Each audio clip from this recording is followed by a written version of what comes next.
नमस्कार दोस्तों। इजराइल ने हमास को दी धमकी, कहा अगर बंधकों की रिहाई नहीं करोगे तो पूरे गाजा पर कर लेंगे कब्जा, धमाके के साथ बना देंगे कब्रिस्तान। हमास ने भी कहा अगर हवाई हमले किए तो बंधकों को ताबूत में ही ले जाओगे। जी हां, हमास ने भी खुलकर बैटिंग करनी शुरू कर दी है। इस बार सीज फायर तोड़ने के बाद अमेरिका और इजराइल, जिस तरीके से इजराइल अमेरिका के समर्थन से अंधाधुंध हमले कर रहा है, उसके बाद से तो हमास को टारगेट करके बनाया जा रहा निशाना महिलाओं और बच्चों को मौत की नींद सुला रहा। तमाम मानवाधिकार के संगठनों को भी धज्जियां उड़ा कर रख दिया है। इसके साथ ही यूएन के लोगों को भी मारा जा रहा है, पत्रकारों पर भी हमले किए जा रहे हैं, यहाँ तक कि हॉस्पिटलों पर भी हमले किए जा रहे हैं। लेकिन ये सब हमले इजराइल के प्रधानमंत्री बेंजामिन नेतन्याहू के कहने पर ही हो रहा है और खुद ट्रंप इसमें शामिल है। दरअसल अब इजराइल के विपक्ष ने जब संसद में जमकर हंगामा हुआ, इजराइल के जो विपक्षी नेता हैं उन्होंने नेतन्याहू का इस्तीफा भी मांगा। सबसे करप्ट, भ्रष्ट प्रधानमंत्री तक कह दिया है विपक्षियों ने। इसके जवाब में वो लगातार हमले कर रहे हैं, मुद्दों से दिमाग डाइवर्ट करने के लिए, ताकि कोई इजरायली भ्रष्टाचार की बात ना कर सके इजराइल में। इस वजह से लगातार हमास पर हमले किए जा रहे हैं। और संसद में नेतन्याहू ने कहा है कि अगर हमास के लोग बंधकों को रिहा नहीं करते हैं तो पूरे गाजा पर कब्जा कर लेंगे और सैन्य शासन स्थापित करेंगे। जिसके जवाब में हमास ने भी अब खुलकर बैटिंग करनी शुरू कर दी है और हमास ने भी चेतावनी दी कि अगर हमले कायरतापूर्ण हुए तो फिर बंधक ताबूत में ही जाएंगे। सीधे तौर पर उन्होंने कह दिया है अब रुकने वाले नहीं हैं। दरअसल बंधकों की रिहाई को लेकर के इजराइल भले ही कह रहा है कि हम सच में लगे हैं, लेकिन सच में नहीं लगे हैं, क्योंकि हमास चाहता है बंधकों की रिहाई हो, वो हमले रोके।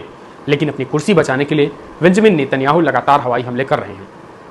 गाजा में जंग को आगामी कुछ महीनों में 2 साल हो जाएंगे, लेकिन अभी तक इजराइल अपने बंधकों को रिहाई नहीं करवा पाने में हताश और सुरक्षा के घेरे में और गुस्से में। वो अपनी एक तरीके से अपनों को छुड़ाने के लिए इजरायली सेना गाजा में भीषण नरसंहार कर चुकी है। लगभग 50,000 से ज़्यादा की मौत भी हो चुकी है। तो इजरायली प्रधानमंत्री बेंजामिन नेतन्याहू ने भरी संसद में कहा कि यदि हमास इजरायली बंधकों को वापस नहीं करता है तो आईडीएफ गाजा में और अधिक दबाव डालेगा और उस पूरे क्षेत्र पर कब्जा करके उसे वहाँ पर सेना की तैनाती कर देगा। इसी बयान के बाद अब हमास का बयान निकल के आया है, जहां हमास ने मुंहतोड़ जवाब दिया है और हमास ने दावा किया है कि इजराइल जब भी बल प्रयोग के माध्यम से बंधकों को छुड़ाने की कोशिश करता है तो उसके प्रयास सफल होते हैं और बंधकों की ही मौत होती है। अपने बंधकों को वो ताबूत में ही ले जाते हैं और इस बार भी अपने बंधकों को ताबूत में ही ले जाएंगे। ये बयान इजरायली सेना के द्वारा हाल ही में किए गए रेस्क्यू मिशनों की विफलता की ओर हमास इशारा करता है, जहां कुछ बंधकों की मौत भी हो गई थी। सीधे तौर पर दोस्तों हमास ने कह दिया है कि इजराइल ही हमला करता है और इजराइल के ही हमलों में बंधकों की मौत होती है। देखिए, हमास ने बड़ी ही चतुराई से ये चीज़ें क्लियर कर दी है कि अगर इजराइल अटैक करेगा तो हमारे लोग तो मरेंगे ही, वहाँ पर इजराइल के बंधक भी मरेंगे। अब इजराइल का कहना है कि उनकी प्राथमिकता बंधकों को सुरक्षित वापस लाना है, लेकिन हमास जानबूझकर उन्हें ऐसे बंधकों पर, ऐसे स्थानों पर छिपा कर रखता है जहां पर नागरिक आबादी की आड़ ली जाती हो। इस कारण अब इजराइल सैन्य कार्रवाई करता है तो टकराव की स्थिति में नुकसान होता है। इजराइल बार बार हमास पर आरोप लगाता है कि बंधकों को मानव ढाल के रूप में हमास इस्तेमाल करता है। क्या कूटनीतिक हल संभव है इस पूरे सीज फायर को लेकर? दरअसल संयुक्त राज्य अमेरिका, कतर, मिस्र और अन्य देश की मध्यस्थता से चल रही वार्ताएं इजराइल और हमास के बीच एक समझौते की कोशिश जारी है, जिसमें बंधकों की सुरक्षित रिहाई हो सके। इसके साथ ही युद्ध विराम की भी संभावनाएं चल रही हैं। इजराइल पर वैश्विक दबाव है कि वो गाजा में नागरिक हताहतों को रोकने के लिए युद्ध विराम पर विचार करे। लेकिन अगर बात करें हम तो जिस तरीके से इजराइल के प्रधानमंत्री बेंजामिन नेतन्याहू का संसद में विरोध हो रहा है, उनके देश में विरोध हो रहा है, बेंजामिन नेतन्याहू खुद नहीं चाहते हैं कि ये युद्ध रुके। यही कारण है कि ट्रंप के इशारों पर वो लगातार हमले कर रहे हैं। दरअसल अगर बात करें तो इस समय इजराइल की सदन में क्या हो रहा है, इजराइल की सदन में बेंजामिन नेतन्याहू को इतिहास का सबसे बड़ा लुटेरा बताया जा रहा है, इतिहास की सबसे लुटेरी सरकार बताई जा रही है। विपक्षी नेता एमके यायर लैपिड ने 2025 के राष्ट्रीय बजट पर केंद्रित एक भाषण में उन्होंने सदन में कहा कि जो सरकार वर्तमान नेतन्याहू सरकार है वो सबसे भ्रष्ट सरकार है। उन्होंने कहा है कि देश के इतिहास में सबसे भ्रष्ट चोरी, सबसे बड़ी चोरी है कि आप इजरायली मध्यम वर्ग का शोषण कर रहे हैं। इसके साथ ही उन्हें निगोड़ भी कहा है कि सिर्फ एक उद्देश्य के लिए, राजनीतिक रूप से जीवित रहने के लिए ये चीज़ें की जा रही हैं। नेतन्याहू ने हालांकि बुधवार को संसद में विपक्ष के तीव्र हमलों और सवालों का जवाब देते हुए गाजा में कहा कि हमास से इजरायली बंधकों की वापसी न होने पर कठोर कदम उठाया जाएगा।